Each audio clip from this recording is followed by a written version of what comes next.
संबोधन में कि मेरे भी माता पिता हैं और मैं भी एक माता पिता की बेटी हूं।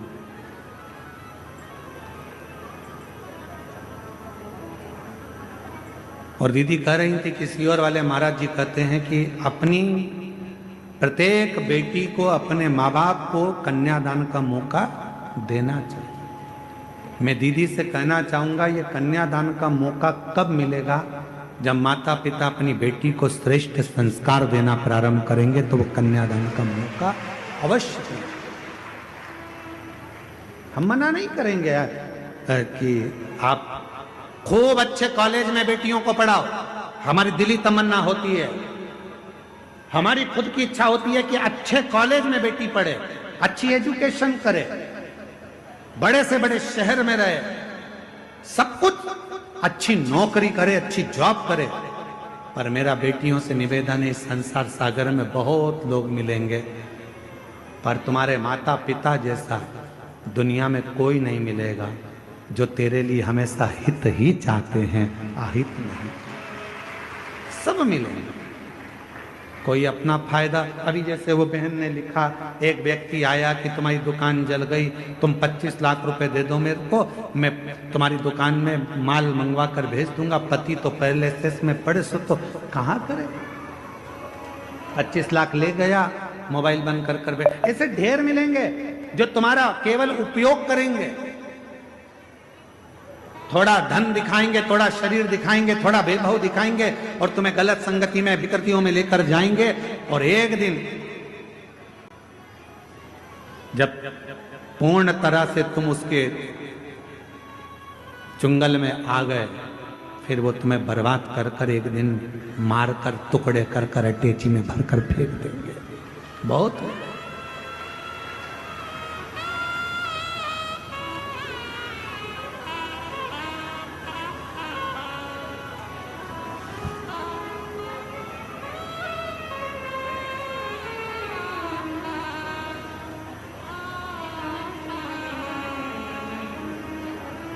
जब कोई कहता है ना कि वो मुझसे बहुत स्नेह करता है, वो मुझसे बहुत स्नेह करता है, वो मुझसे बहुत स्नेह करती है, और वो मैंने उसको अपने बातों में अपने तरीके से उसको अपने काबू में कर कर रखा है।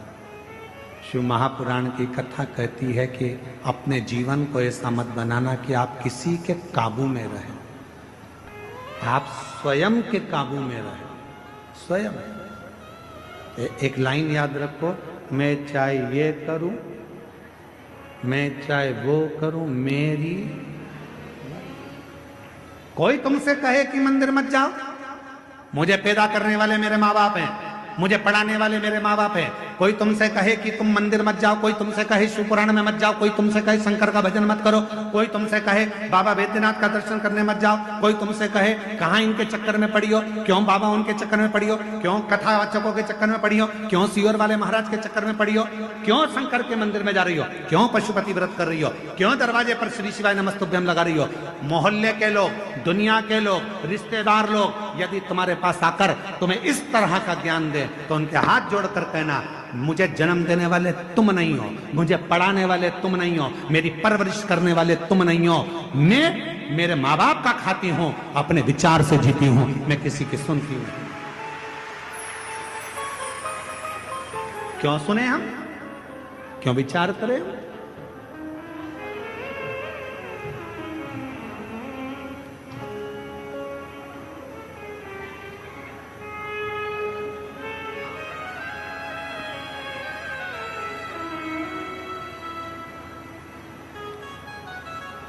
क्यों विचार कर रहे हैं हम इस चीज का?